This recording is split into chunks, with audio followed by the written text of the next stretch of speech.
were going good. Things were going good.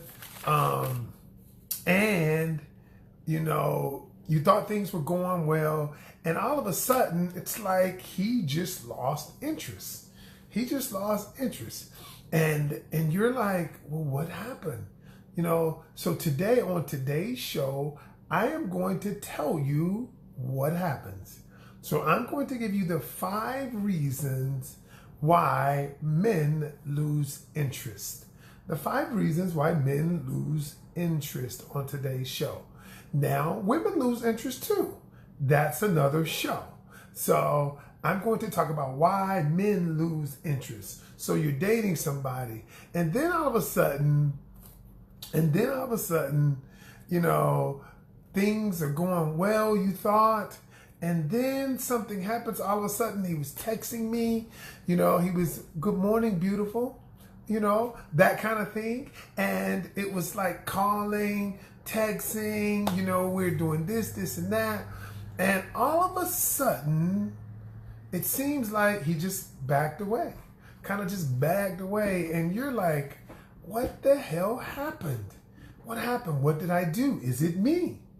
And so today, I'm going to give you the 5 reasons. There are more, but 5 reasons that I came up with, that I know of, the 5 main reasons why men lose interest. Okay, welcome to Love, Lust, and Lies.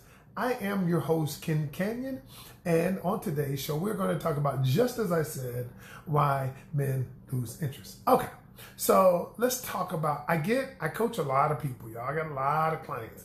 Matter of fact, too many right now, so I have to scale back. But I will say this, because I'm good. I know what I'm doing. I know what I'm doing. I know how to make relationships work. I do. I know when they should be avoided. I know how to come back from conflict resolution.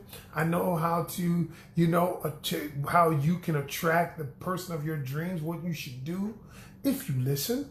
So I know what I'm talking about. So on today's show, all right, and well, before I get into that, the reason some of you might be like, who is he? How he know what he's talking about? Who is he? He got a PhD? No, I ain't got no PhD. I said, but I am very educated. I have written 9 books and I've sold over 500,000 books, and I am in a relationship, 19 years married. Yes, I am. All right. And not only that, 19 years married, not only that, I am the author of this latest book. Just to give you my credentials, I never do give credentials, but like the Canyon Culture, Creating Relationships That Last. I've written podcasts. I've been interviewed all around the country. I got 8 other books on human behavior. Gina, to answer your question, yes, I am qualified, and I've helped a whole bunch of couples stay together and get together. So that makes me more qualified than anything else. I've been coaching for a long time. So let's get busy. I hope that answered your question. All right. So why men lose interest? So one of my clients, just so we know how this came about, she was like, hey, Ken, you know, I was into this guy. I was interested. And all of a sudden, you know, it went for a few weeks. And, you know, it's like he just backed away. And I said he lost interest. So I said, so we got deep into the conversation. And so I began to tell her the reasons men lose interest. And I said, do you fall in one of these categories? And so I'm going to give them to you all today. Here they are. Number 1. Okay. Number 1, things get too serious too soon. So the thing, here's the fundamental change at what people do. People look at relationships, or men and women look at dating differently. And so the women that many women, and it's not absolute, not everyone, but a lot of the women that I have coached, they look at it like this. So when they date somebody, they already conjure up the fantasy in their mind. And what happens is if the person in them vibe, they begin what I call future projecting. It's called future pacing. The technical term is you begin to think about this person in your future and you haven't even gotten to know him yet. And you begin using language. Females begin using language like, where is this going? What are we doing? All of things like that. And the man is simply this. The man is doing what dating should be, collecting data. And that's what, in my class last night, we had 20 women in the class. And I was explaining to them, it's a fundamental shift, a paradigm where if you look at dating a little bit differently, and in the church I grew up in, or that I was mentored in, they should say things like you shouldn't date unless you're marrying people, to date to marry. I totally disagree with that. And I disagree with that because if you're driving a car, you're trying to you don't drive one car to see if you're going to get that car. You drive multiple cars to see which car matches your personality, your desires. Dating is the same way. Dating should be about collecting data. When you're collecting data, you don't go into it with any emotional attachment, any emotional connection. What happens is we get so enamored with the dating process. So I got a date to see if this person's right for me. And no, at the end of the day, if you go on a date to dinner just to have fun. Collect the data. Find out if this person and your core values are the same. Find out if this person likes the same things you like, if you are compatible. Because what we do is we rush past all of that and see what happens is this. We're more concerned with chemistry than compatibility. And compatibility will always be more important than chemistry. And many times you see somebody you're attracted to. And you know what? And you say, I like this person. I want a commitment with this person. I think we could be together. And you don't really know the person. And so what I tell people is, listen, get to know the person behind the commitment. Focus on getting to know the person behind the commitment as opposed to the commitment itself. The reason why men lose interest is getting too serious too fast. And I'm just being honest. That whole conversation of where are we going after 60 days? What are we doing? I mean, I get it. You want a commitment. I got that. However, you're going about it the wrong way. Okay? Because again, men are collecting data. Women are creating many times this fantasy in their head and their future pacing, future projecting this person, seeing how this person can fit into their life. And it comes out. It comes out when it surely comes out when now it looks like, wait a minute, I'm just collecting data. I had no idea that we were getting serious like this. And because of that, it pushes men away. That's number one. Number two, not enough lasting attraction. See, here's the thing. Many times what women will do, what ladies will do, and men do this too, but we're talking about ladies. What they'll do is they will put everything into the attraction state. I want to look great for the person. I got to put on my best. What they do is I put on my masquerade. It's kind of like Mardi Gras, B. In Mardi Gras, they put on their best costume. And so what happens is we send in the representative. And we send in that representative, and that representative goes and gathers information for us. So the representative, and fundamentally, this is incorrect because the truth is, I always say, let a person see who you truly are early in the game. Let them see early in the game. When you look at dating as an instrument, a vehicle to collect data, you don't have to send in a representative. This is me. This is who I was meant to be. And whether you like me or not, I like myself. But the problem is, many of us don't like ourselves. They don't love themselves. They don't accept themselves. And in our class, we were talking about this, and it got real deep. And I said, everything boils down to fear. Fear that we have. Fear is an illusion. Fear is a thing that we think about that might happen to us that has not happened. And what we do is we project based on that fear. And so what happens is, and when we send, because we're so afraid, we send in our representative. We put our best foot forward. And what we're doing is we are dressing ourselves up in hopes that what we're projecting, the other person will find acceptable. And the problem with that is rooted in insecurity, because you don't find yourself, the truth, who you truly are acceptable. You don't, because you don't accept everything about you. In our class, I was talking about this. I made the analogy. I said, listen, the good things about us you like. I said, write 5 things good that you like about yourself. And then I said, write 5 things that you don't like about yourself.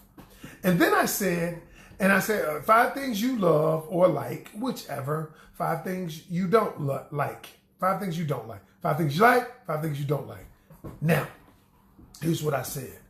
I said, do you love them all? Now listen to what I just said.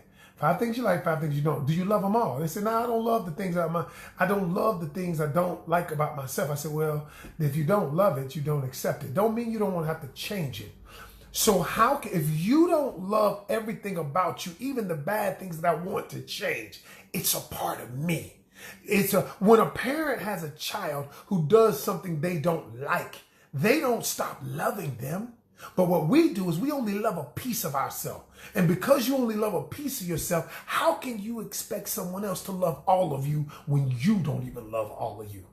Y'all, when you don't even accept all of you. But we want other people to accept all of us, but we only accept part of us. Oh my God. Is that powerful? I mean, is that a contradiction in terms? Really, it is. Because I don't understand, how can you expect somebody to love all of you when you don't love all of you? Really? That's just what it is. Number 3. Number 3, the reason men lose interest is you don't show enough interest in him. Okay? You don't. So Katrina says, let's see what you say, Katrina. Katrina says, I find that if I show up as myself, which ain't bad, I agree, men are more drawn to the women who are all made up, all costumed up. Well, here's the thing, that Katrina, now let me just say this to you.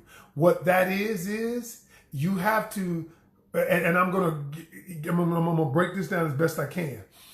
The men that you're with, those men may be attracted to that. But what happens is, it's just like they're not your client. I look at everything as branding, right? Like, okay, when you put out a message, and this is why I tell women to work on their personal brand. Every message you put out, it attracts something. And what happens is they're putting out a message, and that message is attracting that type of client. And your client is simply the people that you want to meet. And so what I'm saying is focus on your brand, the one that works well for you. And if those men are attracted to people with costume, that's not your client. That's not the guy you're supposed to meet. And so what I'm telling you, people, is this. If people are more focused on their brand, more focused on their authenticity, their transparency, there are going to be people who are attracted to it. There are going to be, but we have to make a concerted effort. I mean, really a conscious effort to be about our brand. Every one of us has a personal brand. But what ladies do, and many men too, I'm just talking to ladies, but men do the same thing. Every one of us has a personal brand, and a personal brand is nothing more than a perception that people have about you. It is a message that you put out about that, and people create a perception based on your messaging. Companies do it all day long. Companies do it all day long. They put out a message. Here's what our promise of value is. Notice what I just said. A company puts out their promise of value. When you as an individual put out your promise of value, when you come to Love, Lust, and Lies, everybody doesn't listen to this. I get it. Because I'm going to be, number 1, I'm going to be raw. I'm going to say some shit that people ain't going to like. Okay? Number 2, I'm going to be real, and I'm going to be relatable.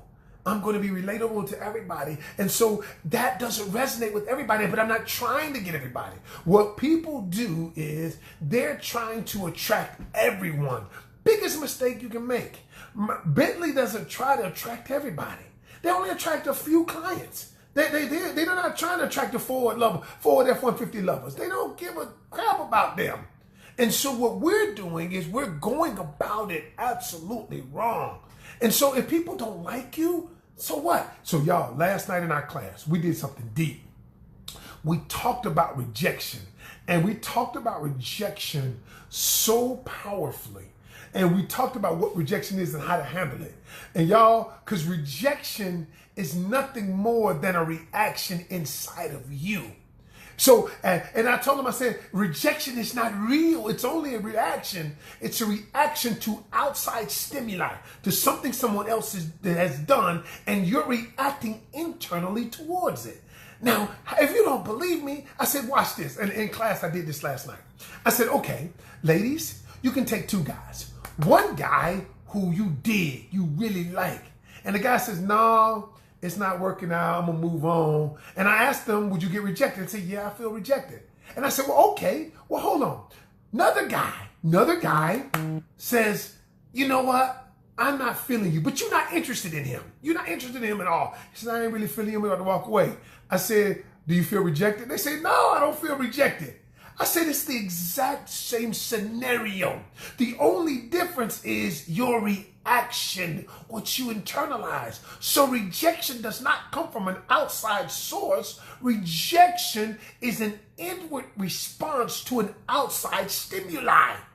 You got the same two guys. One you like, one you don't. One you deem as rejection, the other one you don't. It's exact, and they both did the exact same things. So what you find out is rejection is you. It's simply a reaction. Okay? Now, we went into class on how you deal with that, how you turn that around, y'all. And it was so powerful because I don't know, I'm getting off on a tangent. Anyway, number three, you don't show him enough interest. Why men walk away. Now get it. Okay, so here's the thing. You know, in our society, they say the men should talk to the women. Men should make the approach. Okay, but here's the problem with that. I have men that I've coached who will walk by a woman who might be the woman of their dreams. First, there's the initial attraction, and then they may know something about her, they may not. But they are so afraid of rejection too. See, here's the thing. The number one fear for human beings, and there have been studies, the number one fear is the fear of rejection over the fear of speaking, over the fear of death. So the fear of rejection, because rejection creates such a visceral response inside of you because you magnify it. Now, so here's the thing. So what happens is the man won't say anything. And then he does muster up enough courage, overcome his fear. He says something to you, and then he might like you for a minute. He's texting you. You're not responding. You're playing hard to get. You're not showing him enough interest, and then he backs away, and he's walking away. And you're like, dang, I showed him. I thought, but you didn't show him enough interest. See, here's the thing. Because every human being is operating, that fear of rejection, that illusion, that thing, that is a visceral response to that. It is real in men as well. And so if you don't show a man enough to interest, if you don't show him, and sometimes you don't show him enough interest because you know what, you're interested in somebody else. You're like, I'm going to just do you till I get to do them. Or I'm going to just hang around you till I get to hang around them or whatever. But the reality is, my thing is, if you're not interested, just say you're not interested. If you're just kicking it, say you're kicking it. Be honest about that, what it is. But don't just be like, I'm not going to show you enough interest. Don't you hate it when people do what I call minimum wage you? Give you just enough to hang on. He calls you just enough. He minimum wages you. And women do it too. She'll minimum wage him. Okay? Until he says, the difference is men will do this. Men are like, peace. All right, I'm deuces. I ain't gonna keep taking this punishment. But women, on the other hand, they'll stay and let him minimum wage you, and he'll call you beautiful the next morning, and you'll be like, oh, what? Oh, he's minimum waging you. Okay, he gave you just enough time.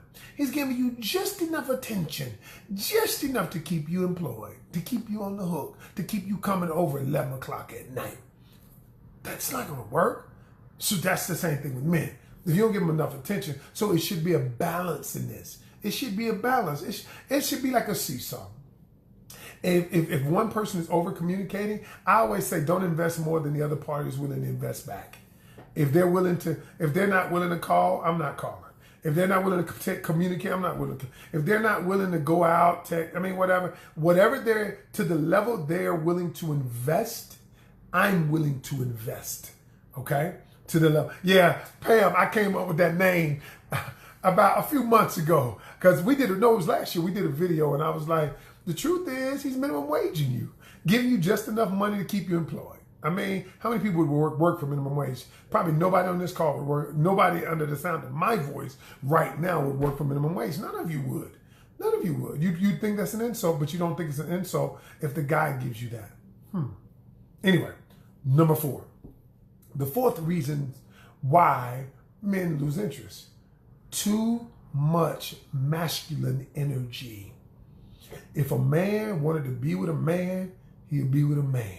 See, so many women out there nowadays miss independent, miss this, miss I don't need a man. And you project this masculine energy. See, the truth is, that's a real thing, y'all. Masculine energy. Men have testosterone, women have estrogen. Women have testosterone, men have estrogen. The problem is they have it in different degrees. A man does not want to be with masculine energy. And you're always angry. You're always, I got this. I don't need no man. I got this. I'm going to take care of this. I'm going to take care of that. And then, and what happens is because you've had to do that, you don't know how to turn off the masculine energy. The masculine energy is unattractive to a man who has masculine energy. It just is. And then you are projecting all of these things, all of this. Okay, I'm Miss Independent, Miss Independent. Oh, that ain't the song I can't sing, y'all. But you're projecting all of the masculine energy and you don't understand why he's pulling away. Well, he's pulling away because if he wanted to be with a man, he'd be with a man. And I'm not saying you look anything like a man. You have a softer side. But women, listen, if you're with a guy, I know you have to project that energy, but embrace your feminine energy. Stop saying stuff like, I don't need a man. Stop. Y'all, what you're doing is you will have what you say you will have. You speak that and you'll have that. Or you won't have that. You know what I'm saying? But this masculine energy is real, y'all. I mean, a lot of times, a man doesn't want to be around a woman that's always angry. You're always mad. You're mad because your ex-boyfriend did you wrong. Ex-husband did you wrong. You're mad because you think all men cheat. You're mad because, but none of that is true. It's stuff that you're using to escalate yourself. Okay? Yeah, I get it. You're not responsible for your pain, but you are responsible, 100% responsible for your healing. And as long as you project something that is not who your core is, it's not going to work. It's just not going to work. And the last reason why men pull away, and I got to get to this, is why buy the cow if the milk is free? Last thing is he was just in it for the physical connection, and that's what he wants. But that's why I tell people, listen, if you want, there are 3 types of connection. The mental connection. That's if we think a lot. We think a lot. We have things in common. We think. The emotional connection. Are we willing to care? That's our heart. And then there's the physical connection. And what we do is, many ladies do this. They will put the physical connection first. They're going to get that thing up and they're going to rock his world. But they're hoping that they will get, the emotional and mental connection. But the reality is it doesn't work that way. It doesn't work that way, y'all. If you want the emotional and mental connection, go for that first. Go for that first. And then keep the physical on the burner. I get it. You grown, but the truth is you can do that, but don't expect to get the mental and emotional connection first if you give the physical connection, because they don't always lead to the physical connection doesn't always lead to the emotional and mental connection. It doesn't. So you gave it up too soon. Now he called you, now he's minimum waging you, whereas before he was, hey love, hey beautiful, let's do this. Or maybe he didn't say let's do this. He's just affirming you, call that fake affirmation, fake validation. He's validating you. Oh, you're just the greatest. And just till he gets what he wants. So my thing is, look, make him wait. Go for the mental and emotional connection first, and let the rest take care of itself. those are the 5 reasons I got why they lose interest. All right, there are more, but I only have time for 5. All right, y'all. That's my time. I'm Ken Canion, the host of Love, Lust, and Lies. And until tomorrow, you guys have a great day. And remember, every journey starts with one step. Take yours today. I'm out.